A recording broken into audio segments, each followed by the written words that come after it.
How to remove a post from Facebook timeline.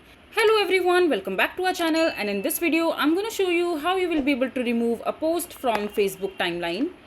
So first of all, just simply open your Facebook account, and after that just simply click on your profile section from the top left hand side corner of your mobile screen, and from there, in order to remove a post, just simply scroll down in your timeline and you can see that there are posts that you have posted in the past.